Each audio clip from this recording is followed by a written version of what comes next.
Hey VC, vinyl community, what's happening? It's James. Been a very long time, but it hit me today. Maybe it's time to jump back in. There's that song, Sometimes I Feel So Uninspired. Sometimes that could be a every once in a while theme in my life for certain reasons. But I thought I'd jump back in here and show some records that I bought over the last, maybe as recently as even a week ago and as far back as maybe 6 months ago. Thought I'd just pull out some random things that I've got recently that I haven't shown and just have some fun with it. So we'll dive right in. First one is Nucleus with Leon Thomas. This is a double live 1970 at Montreux. I never knew anything about this record. Found it somewhere. It's on Gearbox. There's a gatefold. So if you know Nucleus, the British jazz rock band led by Ian Carr, and with Leon Thomas, the vocalist, fronting them, they really play a backing band role here. But this is an incredible record. This might be my favorite find thus far of 2021. Leon Thomas with Nucleus. Really happy to find that one. Next is this is Pedro Iturralde with Paco de Lucia on MPS. When was this one? I think this is the early 70s on MPS. This is gorgeous. Flamenco flavor jazz, evocative, beautiful. Really happy to find this one. Great stuff. Has that whole Spanish feel to it. Just kind of just takes you another place. Next one, this is a fairly recent pickup. This is Bekki Masuku, the South African pianist. I know he died recently, within the last 4 or 5 years, I think. I didn't know much about him. This is all solo piano. He was a South African pianist. He had a lot of emotional challenges, along with just the challenges of dealing with South African apartheid. This is gorgeous music. I highly recommend this. This is a double on Tapestry Works label. It's a double. But it's really only 3 sides. The 4th side is a non-playing side, but gorgeous stuff. Bekki Masuku, check it out. What we got? Next one is Agitation Free, the German band, jazz rock band. You use the term krautrock, which can mean so many different things. Agitation Free is probably my favorite German band of that style. Just very moody. I almost feel like some of their stuff could have come out on ECM, maybe if ECM was going to release their stuff in the early 70s. Although it has a little bit more of a rock feel to it, but gorgeous stuff. Agitation Free. This is the album called Last, which has a various tracks from various live shows from 1973 and 1974, and this is on the Wah label out of Spain. Agitation Free. Next one is the Far East Family Band, Far Out, Japanese band. I can't remember what year this is. Oh, this is from 73. 1 song on each side, long, kind of pastoral tracks with definitely some rock elements. Almost has some symphony elements to it, but the Japanese were really onto something in the early 70s. Very special quality to this one. So Far East Family Band, Far Out is the album. And if I know they're associated with Flower Traveling Band and things like that. This doesn't have necessarily the rock that Traveling Flower Band has. Great stuff though. Far East Family Band. Next one, I'm not so much a record store day guy. I won't go into a whole rant about it. I mean, it's a lot of it's bullshit. But I wanted this one this year. This is one of my favorite bands ever, Focus. It's singles, deep cuts, and a BBC live. And I wanted it specifically for the BBC live stuff. I have all the other songs. This is on Music on Vinyl, which they always do a great job. Focus is not just one of my favorite bands, but probably one of the most important bands in my musical evolution of learning and discovering and my eyes opening to musical forms that I didn't know was possible. Obviously led by Jan Akkerman, one of the most important musicians, I think. So yeah, this is a great one, and especially the live stuff, because they really extend things and add deeper layers to their compositions. So yeah, Focus. That's a great one. Next is, you can always pick up another ECM. I found this Arlen Anderson, Clouds in My Head. This is 1975 with that classic ECM back of the cover, black and white shots. Very rare too, ECM kind of cover. You don't see a lot of covers like this from ECM with their standard design. A little bit different, and maybe this was because of the pressing. This actually might be an original German pressing. I don't know. I don't pay a lot of attention to the pressings that I get. It's not as important to me as it is to some folks. I'm really into it for the music. So yeah, Arlen Anderson, ECM, 1975. This has John Balk on piano, Newt Rissons on tenor, soprano, and flute, and Pal Fowlson on drums. I don't know any of these names from other ECM records, but this is a nice one, just a classic ECM sound. Next is kind of similar to ECM, how I feel like I can always go for another ECM. I can always go for some more Yusef Latif. This, I just recently picked this up. This is a twofer on Savoy. All stuff from 1959, and it's obviously really early in his career, but he was already injecting a lot of those Eastern influences into his music. This one's called Angel Eyes. Again, a twofer on Savoy, and with Yusef Latif, for me, like, he's one of my favorites, and anything you get, like, you can't go wrong.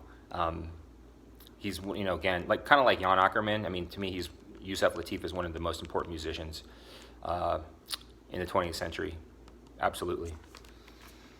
That's a good one. Next, going back to ECM, Jacob Rowe, the guitar player. This is a trio.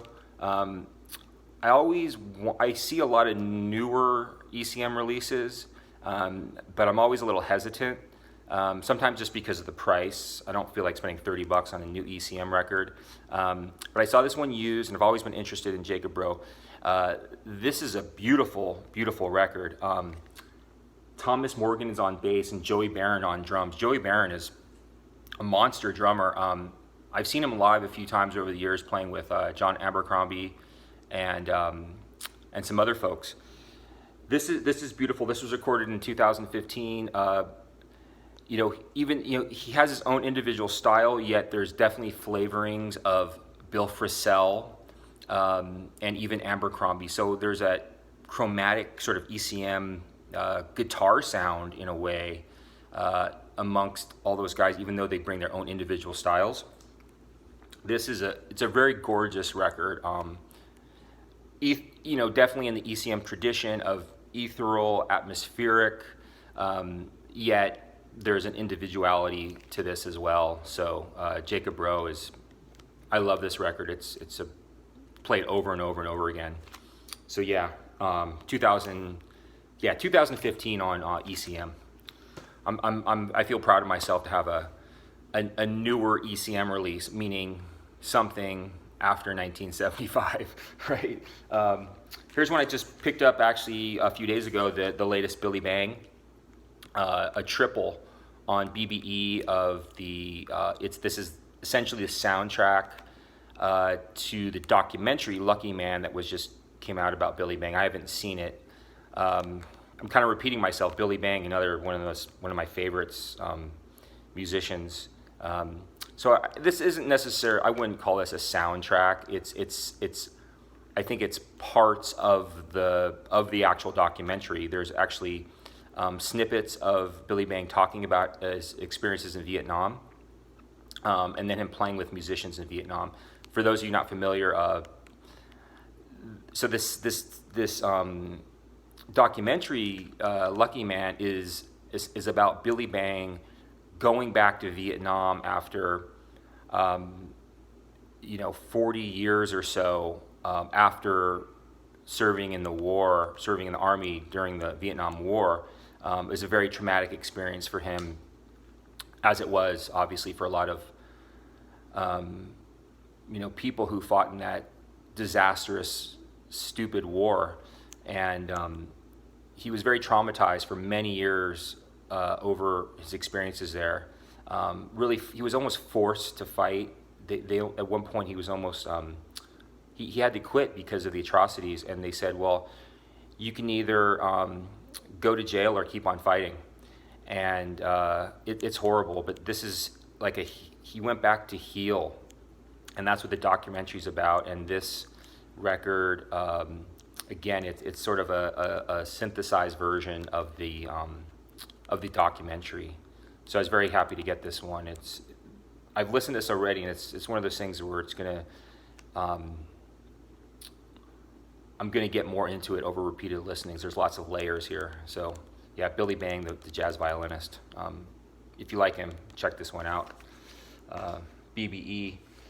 Next, we're switching tables a bit. This is the latest LordVicker, heavy, again, the label sometimes I don't like to get sucked into, but just for the sake of discussion, they may be considered a doom band, a doom metal band out of Finland.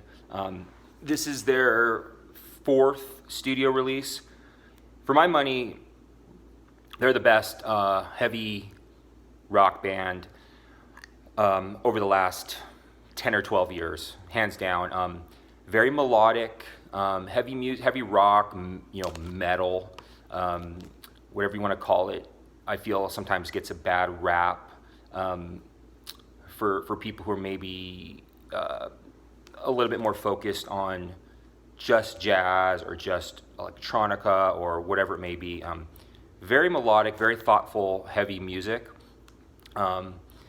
LordVicker, and this one's called Black Powder on the Svart label.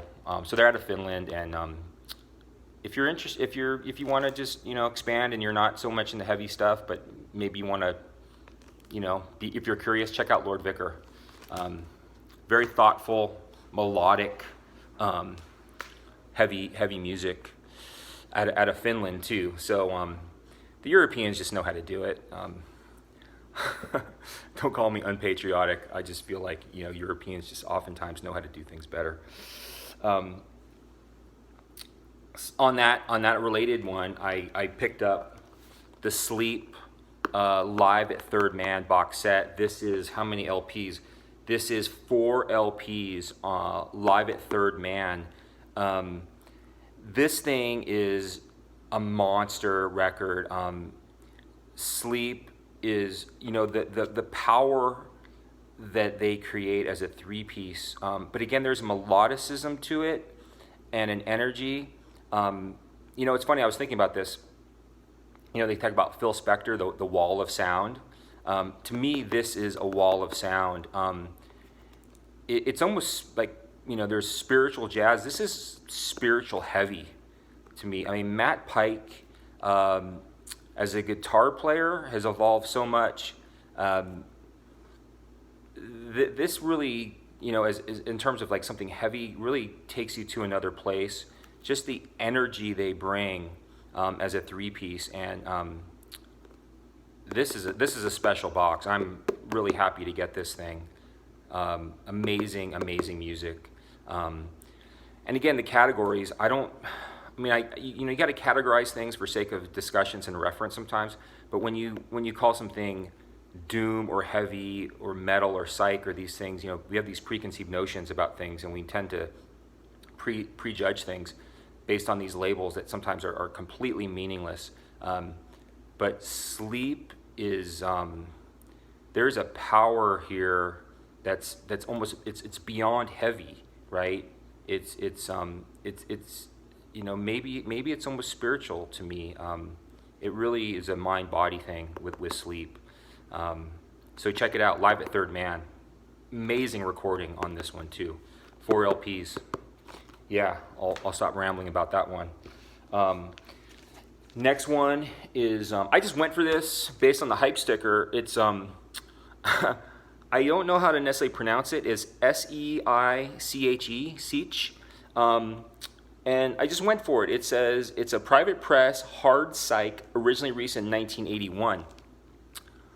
1981, if I went for this because I'm thinking, 1981, I don't know about this. As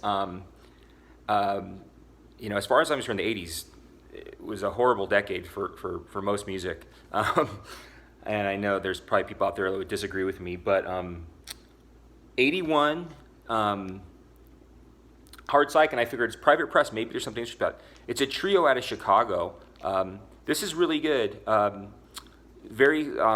It's almost progressive in a way. There's almost like some Rush elements to this, and it was almost. I think in the notes somewhere it was the kind of thing where they almost came out too late. If they had done this record maybe 5 years earlier, it might have done something, but it didn't. But this is a cool record. I would recommend this to people who are into psych or more progressive music, I should say. This is on Jackpot Records out of Oregon. I know they have a store too, Jackpot Records. So yeah, that's that one. A few more to go. Paul Blay on Arista Freedom. This is a double recorded in 65 and 66 trio. So there's it's Paul Blay. So it's advanced, it's avant-garde, but it's still inside. The lineup is Paul Blay and Kent Carter on bass, and Mark Levinson is on bass on some of the tracks, and Barry Alstuhl on drums. One album was recorded in 65 in Copenhagen, and the other record was recorded in Holland in 66. Arista Freedom, or this is actually Arista, it's not an Arista Freedom, it's just an Arista. And I know other people have talked about this. Arista, these Arista are so, these Arista releases are always so affordable, and the music's always so good. It seems like these days, especially with prices, just ridiculous prices, like things are overpriced. They're still completely affordable. It's a great thing for us. So, yeah, Paul Blay. Next one is here's another one I just went for based on some of the information. It's Mike Santiago Entity, and the album's called White Trees. I was interested in it because of the cover, and I flipped it over, and it has that shot, or that kind of graphic treatment of that shot. The lineup is Mike Santiago on guitar, and then you have drums, bass, conga, vibe, and piano. 1977, and it looks like it may be a private press. Maybe not though. It's Chiaroscuro Records, a division of Auto Fidelity Entertainment. This is Chris Cole might like this record. It's kind of a jazz rock fusion type of thing. Really, really good. Definitely of its time, 1977. This guy Mike Santiago has some serious chops, and these guys have like some Mahavishnu elements, some Weather Report elements, maybe some Santana elements. Really, really nice record. And this was, I think, $7 where I found it. And I was thinking about it, 1977. It's like, I was a little younger back then, obviously, but there was a time where, like, all the kids I grew up with, it seems like all their older brothers were guitar players. And every kid in the neighborhood, it seemed like their older brother was a musician. And I always wonder, is that even a thing anymore? I don't know. But at least where I grew up in West LA, Southern California, all the older brothers were either musicians or drug addicts, one or the other. So, yeah, it was an interesting time. A few more to go here. This is Fraction, Moonblood. This is a reissue on A Karma. I guess people might consider, I know this is a well-known record. This could be considered a psych record.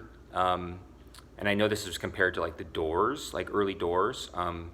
Interesting record. I like it. It's cool. But I guess, again, to get into the categories, you don't like it, it's maybe more considered a psych record. But I'd always been interested and found it. So it has like those psych leanings to it. It's kind of heavy, but has those like psych, kind of psych leanings to it. I'm not going to try to describe it so much. A few more to go.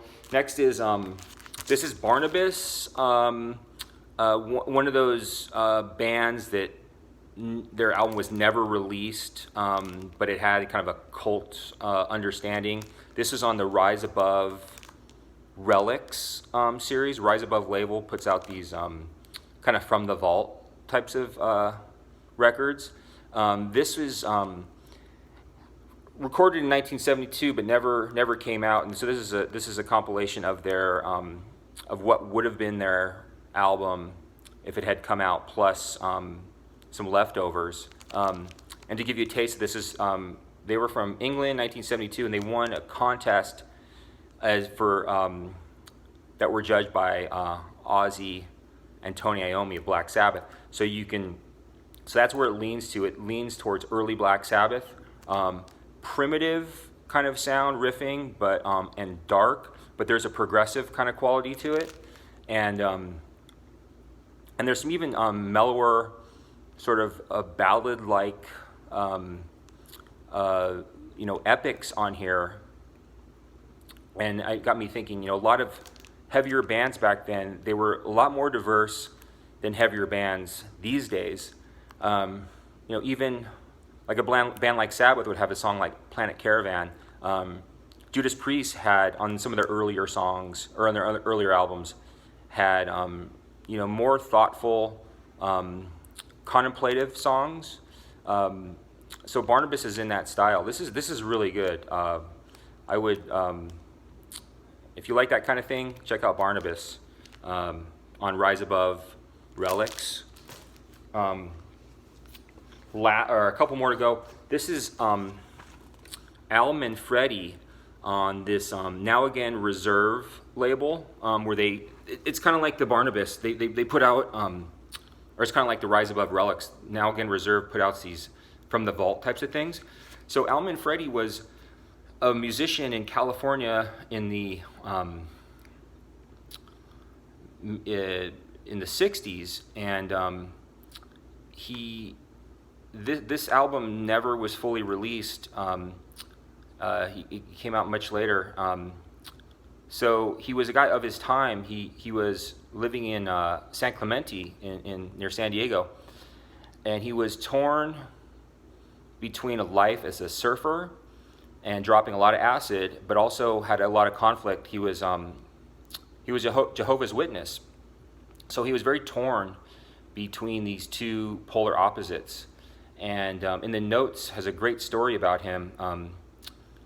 He was in a band previously, and a few of the guys in the band had died just at the time that they were sort of ascending to success. So this is a compilation of his music that he wanted released. It was described somewhere as kind of comparable to David Crosby, if only I could remember my name. It has some of the elements too, but it's really beautiful. Some of it's very dark. The guitar playing is of that style. It has like some birds-like elements to it. Really interesting. And then, I don't normally often go for things like this, but there was something about again, and I often just go on the information on this obi. You know, it says, it just struck me. It says, while still a teenager in the small Southern California beach town of San Clemente, the tragic deaths of two of the band members in the late 60s shook Manfredi to his core. He gave up the band scene completely, retreating to his family's music store and working on his music in private multi-tracking demos of growing prowess and slipping in and out of addiction. In 1973, he chose 6 of his favorite songs and exactingly produced and recorded an album which he custom pressed in minute quantities. His dreams of securing a record deal faded, but he spent the rest of his life bringing children into the world, surfing, teaching music, and recording his original songs. So that in itself, it just really struck me of like, okay, there's a story to this music, and I went for it, and it's a really nice record. Again, it has this, it's a compilation of music that he originally recorded, I think, between 66 and 73. But it has that California feel to it. Yeah. So if you like that type of thing, you know, look into it. And the last thing, Magic Slim on Alligator from '82. I love Magic Slim. Something I've always kind of wanted, but it wasn't that big of a deal. But I went to a store the other day that I drove a few hours to get to because I heard it was going to be really good. The place, it almost turned out to be a kind of a waste of time in terms of a drive. And I wonder if other you guys out there have this, other guys and gals out there that have this other philosophy. I feel like if I go into a new store that I've never been to and the place is a piece of crap, I always feel this weird obligation that I need to at least buy something. It's not out of guilt. There's just some weird vinyl junkie ethos where I feel like I need to at least get something. Just the spirit of it. So I got the Magic Slim on Alligator from '82 for $5, and I've always wanted this anyway. It wasn't that big of a deal, and it's a nice record. It's a quartet. It's on Alligator, but what's interesting is we're actually recorded in Paris. So yeah, ended up with Blues Record, and I ended up going to another store and getting some things. So it wasn't a complete waste of a trip. But yeah, hope you enjoyed what I had to say, and maybe some of these records might inspire you to go look for something. But yeah, thanks for listening. All right, take care. Later.